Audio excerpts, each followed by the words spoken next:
러시아에 대한 미국 등 서방의 금융 제재로 러시아가 금융 고립에 빠졌습니다. 주식 투자의 경우 거래 제한이 걸리고 펀드 환매는 연기되고 있습니다. 이런 러시아 금융시장 불안이 국내 증시에 어떤 영향을 줄지가 우리의 관심일 겁니다. 박진희 유한타증권 부장과 이야기 나눠보겠습니다.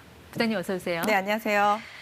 자, 먼저 오늘 코스피 시장부터 좀 점검을 하고 가죠. 모처럼 이 빨간색 강하게 올랐습니다. 뭔가 좀 호재성 뉴스들이 있었나 보네요. 네, 맞습니다. 정말 오랜만에 오른 것 같아요. 오늘 한 두 가지 정도 좀 수급적인 시장이 좀 호재가 있었습니다. 첫 번째는 이제 파월 의장의 좀 발언에서 시장이 조금 힌트를 얻었습니다. 네. 어제 의회 청문회 있었고요. 의회 청문회에서 다음 이제 연준 회의가 14, 15일에 있게 되는데 금리에 대한 우려감이 조금 가시는 얘기를 좀 했습니다. 그래서 한 25pp 정도 네. 예, 올릴 것에 대한 어느 정도 좀 언지가 있었기 때문에 네. 시장이 그동안 좀 유동성, 또 긴축 이런 부분에 대해서 우려했던 부분들이 조금 완화되는 네. 그런 상황을 좀 맞았고요. 또 오늘 또 어제부터 살짝 좀 얘기가 있긴 했었습니다만은 MSCI 지수 이머징 마켓에서 러시아가 이제 네. 편출되면서 수급적인 부담이 조금 오히려 국내 증시에는 조금 네. 수혜로 다가올 수 있지 않겠냐 이런 얘기들이 좀 나오면서 오늘 시장에서 좀 강하게 시장이 좀 올랐던 것 같습니다. 그 러시아의 MSCI 신흥국 지수 퇴출. 먼저 이 MSCI 지수라는 게 어떤 건가요? 네, 뭐 쉽게 설명드리자면 국내 코스피 지수가 있고 코스닥 지수가 있듯이 뭐 미국에는 다우와 뭐 나스닥이 있듯이 네. MSCI 지수 같은 경우는 이제 모건 스탠리가 만들어내는 글로벌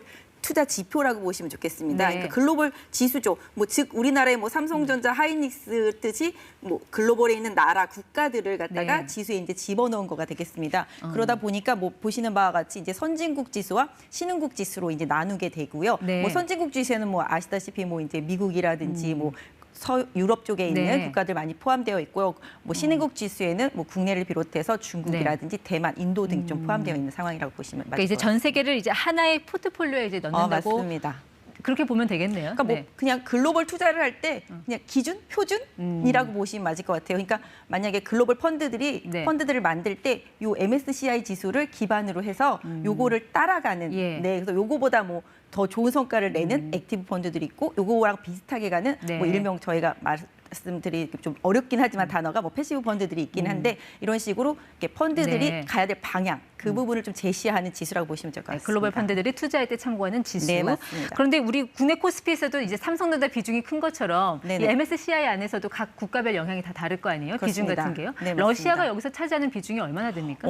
국내랑 같이 이제 우리나라랑 같이 속해 있는 이제 이머징 신흥국 지수 안에서 보신다라면은 러시아는 한 11위 정도, 약 한 1.5% 정도. 네. 사실 비중이 크지는 않습니다만은 뭐 워낙 그 MSCI 지수를 추종하는 자금들이 크기 네. 때문에 금액은 상당히 좀 크고요. 그럼 여기서 이제 빠져나온다는 얘기는 러시아 비중만큼을 다른 나라들이 나눠 갖는다는 뜻이 될 텐데. 네, 맞습니다. 네, 그럼 우리나라에는 좀 어느 정도의 좀 네, 수혜가 지금 돌아오는 보시는 뭐 비중에서 계속 나누다 보면은 국내 같은 경우는 지금 한 12.2% 정도 되는데요. 여기서 한 0.2% 정도 좀 네. 더해지는 역할. 그러다 보니까 이제 오늘 뭐 나온 뉴스들이나 뭐 기사들 보시면 금액적으로는 실질적으로 한 8천억 정도지만 또 이제 이 지수를 추종하는 다른 펀드들이 계속 이제 매수를 해주면 최대한 한 3조 정도가 더 추가되면서 한 네. 4조까지 좀 늘어날 수 있다라는 4조까지. 얘기들이 나오고 있습니다. 근데 이게 퇴출되는 시점이 9일 종가 기준이니까 네, 맞습니다. 지금 러시아 그 시총이 계속 줄어들고 있잖아요. 그러니까 그 유입되는 자금도 달라질 수는 있겠네요. 뭐 지금 러시아 증시 자체는 사실 멈춰 있는 상태고요. 그러다 보니까 다들 고민들이 있습니다. 이걸 팔 수가 있어야지만 옮길 수가 있는데 그러니까, 그래서 실질적으로 나오는 얘기들은 뭐 9일 날을 기준으로 하지만 실질적으로 러시아 증시가 좀 거래가 되어야지만 팔 수가 네. 있다. 다만 이제 뭐 글로벌 펀드 같은 경우들은 직접 투자해서 뭐 빼지 않더라도 다른 파생 상품들을 좀 활용할 수 있다라고 네. 얘기를 하고 있는데요. 그래서 실질적으로 국내로 유입되는 자금의 속도는 조금 더딜 수도 있지 않나라고 생각해 볼 수 있을 것 말씀하신 같습니다. 것처럼 4조 원 정도가 이제 국내 증시에 유입이 된다면 네네. 좀 어떤 종목들이 수혜를 보게 되는 건가요? 뭐 지금 뭐 러시아 같은 경우는 사실 에너지 주식들이 이제 이렇게 많이 포진되어 있었고요. 네. 뭐 대만 같은 경우는 사실 반도체 주식들이 많이 포진되어 있습니다. 시가총액 상위권에. 근데 국내로만 따진다라면 뭐 보시는 바와 같이 삼성전자나 LG 에너지솔루션, 하이닉스 뭐 이런 부분들이 시가총액 상단에 있습니다. 그러다 보니까 시가총액 상위에 좀 집중력이 많이 나타날 수 네. 있을 것 같고요. 보통은 시가총액 한 10위권 이내가 많고 보통 20, 30위권 안에서 뭐 이제 업종별로 조금 편중이 될 것 같습니다. 그렇게 뭐 수급적인 수혜는 있을지 모르겠는데 지금 뭐 인플레라든지 뭐 유가도 급등하고 있는 이런 상황에서 좀 업종별로 오히려 좀 타격을 받는 뭐 그런 상황도 나오지 않을까요? 네, 맞습니다. 상대적으로 뭐 수급적으로는 시가총액 상위 종목군들이 좀 수혜를 보지만 실질적으로는 진짜로 수혜를 보는 업종들은 이제 원자재 인플레라든지 이런 부분에 영향을 받지 않는 업종들이 수혜를 네. 많이 보게 되는데요. 상대적으로 피해를 본다라면은 국내는 제조업 기반입니다. 그리고 수출을 많이 하게 있기 때문에 원가 부담이 상당히 많이 생기죠. 네. 그래서 실질적으로 지금 유가가 110불대를 넘어서고 전체적으로 원가 부담이 많이 생기는 원자재 가격의 급등이 영향을 받는 제조업체들이 전체적으로 피해를 다 본다라고 본다라면은 우리나라 기업들 중에서 뭐 엔터나 콘텐츠나 뭐 이런 게임이나 이런 업종 빼놓고는 거의 대부분이 피해를 볼 수밖에 없고 이 사태가 계속적으로 오래 네. 지속이 된다라면은 실적에도 상당 부분 계속 타격을 볼 수밖에 없을 것 그러니까 같습니다. 지금 러시아에 대한 이제 국제사회 금융 제재가 계속 이어지고 있는데 또 이제 러시아도 이런 제재를 피해서 네네. 좀 자신들이 좀 어떤 가상자산 암호화폐라고 하죠. 네네. 그거를 이제 대체 자산 수단으로 좀 택하고 있는 것 같아요. 그래서 저 끝단에 보면은 최근에 이제 많이 네, 올랐어요. 가격이. 맞습니다. 약간 조정이 받기는 했지만요. 네, 최근에 시장이 좀 금리 인상 시그널이 나오면서 비트코인 가격, 특히 이제 암호화폐 가격이 많이 빠졌습니다. 가상자산들이. 하지만 이제 러시아인들 루블화가 급락을 하고 그러다 보니까 러시아인들이 비트코인 상당히 많이 샀다고 그래요. 네. 암호화폐 같은 경우가 오히려 자국의 통화보다 더 네. 안전자산처럼 느껴지는 그런 좀 황당한 현상이 나타나면서 상당히 좀 많이 매수하면서 주가도 많이 비트코인 가격도 많이 오른 것 같습니다. 러시아 정부가 최근에 이제 금리를 9%대에서 20%대로 정말 네. 우리 0.5%만 올려도 맞습니다. 우리 와 하는데 굉장히 많이 올렸잖아요. 그럼에도 불구하고 비트코인으로 간다는 얘기예요. 뭐 러시아인 입장에서 본다라면은 자신의 돈을 은행에 넣었을 때 그게 네. 좀 종이가 될 수 있는 가능성, 뭐 이런 부분들에 오히려 비트코인이 거꾸로 위험 자산인데 안전 자산처럼 여겨지는 왜냐하면은 뭐 이렇게 글로벌적으로 이게 쓸 수가 있잖아요. 네. 그러다 보니까 이런 부분들이 좀 더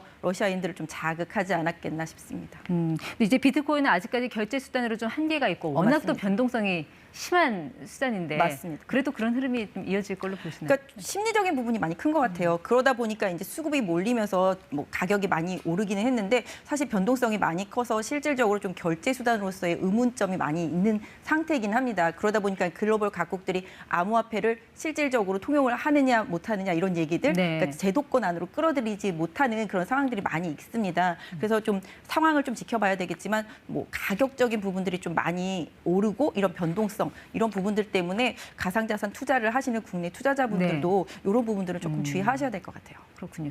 근데 이것도 좀 쉽지가 않은 게 미국이 가상자산 거래소에서 러시아인들의 좀 거래 차단을 좀 요청했다는 네, 그런 맞습니다. 소식이 들렸습니다. 그런데 기본적으로 이 가상자산이라는 게 익명성을 기반으로 하는 건데 이렇게 맞습니다. 러시아만 딱 골라서 차단하는 게 이게 가능한가요? 아마 불가능할 것 같습니다. 특히 이제 가상자산 거래소 같은 경우들은 그런 부분들을 메리트로 생각하고 있는데 미국에서 그렇게 요청을 했다고 해서 말씀 주셨던 대로 뭐 러시아인만 이렇게 콕 찍어가지고서 투자 못하게 하고 그렇게 하지는 못할 것으로 보여지고 있기 때문에 글로벌 가상자산 뭐 여러 거래소들이 있습니다만은 거의 뭐 받아들여지지 네. 않을 가능성이 높다고 볼 수 있을 것 같습니다. 오늘 뭐 약간 좀 반등하는 모습이 국내에서도 나타나긴 했지만요. 증시가 지금 이런 반등장에 좀 올라타야 되는 겁니까? 아니면 좀 조정을 좀 더 지켜보고 한 번 더 지켜보고 그때 들어가야 되는 겁니까? 뭔가 좀 후회하지 네. 않은 좀 장바구니 전략 어떻게 짜면 될까요? 참 어려운 질문인데요. 사실 주식시장이 최근에 많이 빠졌습니다. 그래서 뭐 이런 최근에 이제 미국의 금리 인상 리스크라든지 지금 또 러시아의 침공 리스크 이런 부분들로 해서 국내 우량 기업들이 상당히 많이 빠졌거든요. 그래서 최근에 뭐 오늘 같은 경우 상당히 오르긴 했습니다만은 네. 좀 단기적인 급등이 나온다라면은 약간 조금 비중을 줄여놓고 네. 기본적으로 이제 이런 상황들이 좀 정리되는 부분들 이런 걸 좀 확인하시면서 사실 우량 주식들이 너무 많이 빠져서 개인적으로 좀 사고 싶은 종목들이 너무 많이 있어요. 하지만 이제 성급하게 투자를 결정하시기보다는 좀 우량주들을 좀 시간차를 두고 해서 이렇게 분할 매수로 접근해 나가시는 전략을 쓰신다라면은 네. 좋은 결과가 있지 않을까 싶습니다. 워낙 뭐 대내적으로 여러 변수들이 얽혀 있어서 일단 3월은 좀 눈치 보기 전략 뭐 이렇게 네, 맞습니다. 뭐 가야 되는 것 같아요. 연준의 네. 뭐 중순에 금리를 확실히 어떻게 하는지 하는지 스탠스 일단 이런 부분들을 보시고 네. 또 이번 또 사고라고 하기엔 좀 그렇지만 좀 이런 안타까운 상황이 빨리 좀 정리되는 네. 상황을 좀 확인하시는 투자가 필요할 것 같습니다. 여기까지 듣도록 하겠습니다. 지금까지 ETY 박진희 부장 함께했습니다. 고맙습니다.